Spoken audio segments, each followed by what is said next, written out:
Don't bring out the queen too early. The queen is your brutal force and most powerful, but if you move her too soon, she's going to get chased all over the board. Imagine this. You bring out your queen and then, boom, a knight comes after her. You move her again, and oops, another knight is on her tail. You end up wasting all these moves just running away while your opponent develops their pieces. Not smart, right? The key here is to hold off on the queen until the right moment, so you can save time and avoid unnecessary stress. Don't move the same piece twice in the opening. Moving the same piece twice during the opening? Not a smart move. You'll just lose time when you could be developing your army. Think of it like this. Every turn is a chance to control more of the board. If you're moving the same piece over and over, you're basically stuck in the same spot while your opponent's pieces are getting into position. Be bold, be smart, and keep things moving. It's all about getting your pieces out and ready for action as quickly as possible. Develop quickly. Control the center. Speed is key in the opening.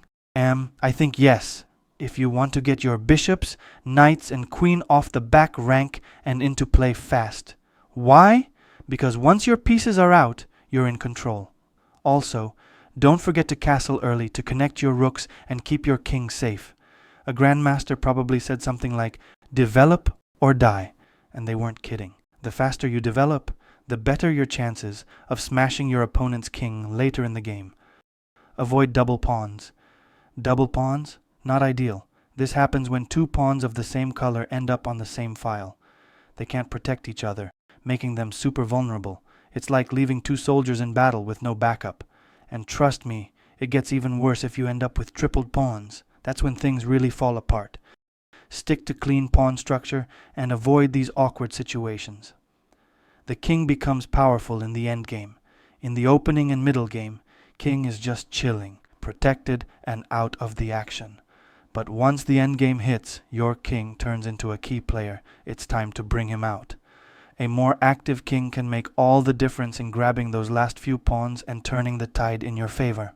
For example, if your king is positioned well and theirs isn't, you're going to sweep the board, capturing pawns and winning easily. Castle before move 10. While it's technically possible to wait forever to castle, don't risk it. Sure, there are rare situations where waiting to castle works, but for most games, castling early is your best bet. I gotta find some way to castle here. You want to get your king safe and your rooks connected. Don't wait until you're forced into a bad situation. Castle early and avoid getting yourself into a mess. Rooks behind passed pawns. If you've got a passed pawn, a pawn with a clear path to promotion, get a rook behind it. This keeps the pawn protected while the rook stays active, helping out with other moves. It's like the rook is telling the pawn, don't worry, I've got your back. This combo can be super powerful and difficult for your opponent to handle. Bishops like open positions. Knights love closed positions. Bishops are at their best in open positions because they can control long diagonals and cover a lot of ground. But if the position is closed, lots of pawns blocking the way, bishops can get stuck and become pretty useless. On the other hand, knights thrive in closed positions.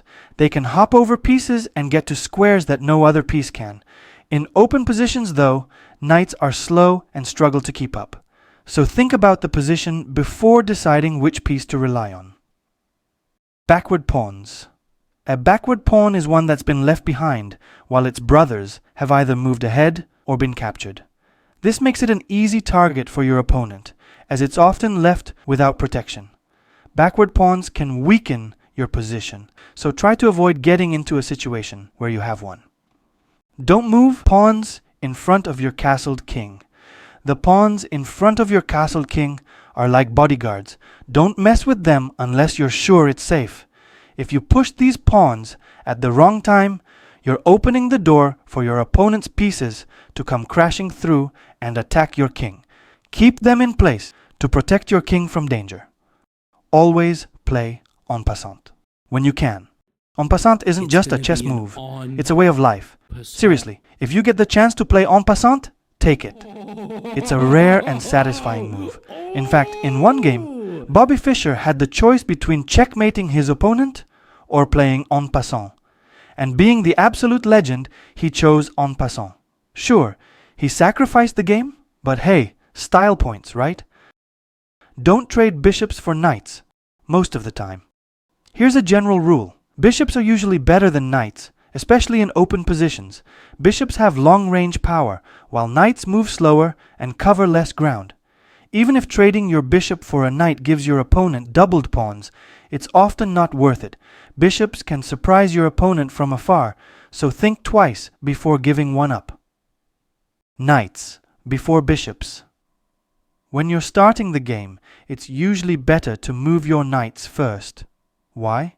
Because knights have fewer options, and it's pretty easy to decide where they should go early on. Bishops, on the other hand, have more flexibility, so it's smart to wait and see what the board looks like before committing them to a spot. Knights are the best pawn blockers. Knights are awesome at blocking pawns. When a knight sits in front of a pawn, it controls key squares around it, making it tough for your opponent to push that pawn forward. In this situation, for example, black can't push the b5 pawn because the knight will just gobble it up. Knights are like brick walls when it comes to blocking pawns. 2 connected pawns on the 6th rank. Beat a rook. If you manage to get 2 connected pawns to the 6th rank, they're basically unstoppable. Even a rook can't do much against them. One common strategy is to sacrifice one of the pawns, allowing the other to march forward and promote to a queen, which often seals the game. Opposite-colored bishops are dangerous in the middle game. In the middle game, opposite-colored bishops can be a nightmare to deal with.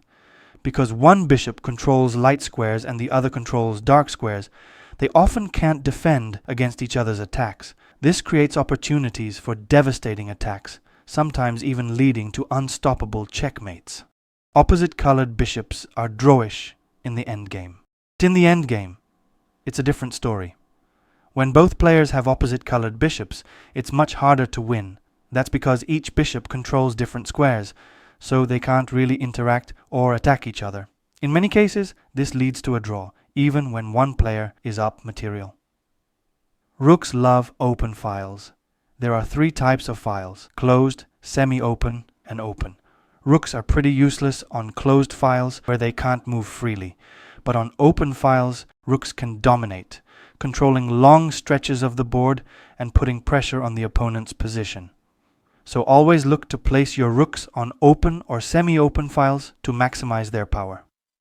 Semi-open files can be a threat.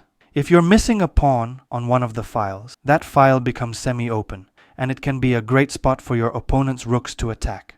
For example, if white has one less pawn on a file, black can use that as a pathway to launch an attack. So, be mindful of open or semi-open files. They can be both a blessing and a curse. Attack the base of a pawn chain. A pawn chain is a group of connected pawns, protecting each other and controlling lots of space. The key to breaking a pawn chain is to target the base, the first pawn that holds everything together. Once you take out that pawn, the rest of the chain will fall, and you can capture the others one by one. When ahead, trade pieces, but not pawns. If you're winning and have more powerful pieces, you want to trade off your opponent's pieces to simplify the game. But don't trade pawns. Keeping pawns on the board helps you turn your material advantage into a win. For example, if you're up a rook and can use it to gobble up pawns, that's a guaranteed win. But if you trade all the pawns, it could turn into a draw. Even Magnus Carlsen wouldn't be able to win a theoretical draw. When behind, trade pawns, but not pieces. On the flip side, if you're losing, your goal is to trade off pawns, not pieces. Why? Because without pawns, it becomes harder for your opponent to make progress, and you might be able to force a draw. So, trade pawns whenever you can to increase your chances of surviving the game. Knights on the rim are grim. When a knight is on the edge of the board, the rim, it can only control 2 squares, which isn't very effective. But in the center, a knight controls up to 8 squares. So, keep your knights in the middle where they can be the most useful. Don't let them hang out on the sidelines where they can't do much. In cramped positions, trade pieces. If you find yourself in a cramped position where your pieces don't have much room to move, the best thing you can do is trade pieces. By reducing the number of pieces on the board, you'll free up space and make it easier to maneuver. When you see a good move, look for a better one. Even when you spot a move that seems good, it's always worth pausing for a second to see if there's an even better one. In a certain position, taking a rook might seem like a great move, but if you look closer, you might find that moving a knight could deliver a knockout blow. So, channel your inner Magnus Carlsen and always look for the best move possible. Rook d7 is a brilliancy from Fabiano. Doubled rooks on open files are powerful. If you can line up two rooks on the same open file, they become incredibly strong. Together, they can dominate that file, putting pressure on your opponent and controlling key squares. It's a powerful setup that can be hard for your opponent to deal with. Rooks on the 7th or 2nd rank are deadly. If you can get your rooks to the 7th rank for white or the 2nd rank for black, you're in a great spot. These ranks are where most of your opponent's pawns are, so you can start picking them off one by one. Plus, there's usually some serious checkmate potential when you get your rooks in this position. Counter a flank attack by attacking the center. If your opponent is attacking one side of the board, the flank, a strong response is to strike back in the center. If their king hasn't castled, or they've left the center weak, your counterattack can be devastating. It's a great way to turn the tables on an opponent who's focusing too much on one side of the board. Know when to ignore principles. Finally, as important as all these principles are, there will be times when you need to break the rules to make the best move. Chess is a game of strategy and creativity, so don't be afraid to go against the norm if the position calls for it. Sometimes, breaking the rules leads to the best play. And that's it. Every chess tip explained in simple, friendly terms. Keep these in mind, but remember, chess is about having fun too, so play boldly and enjoy the game.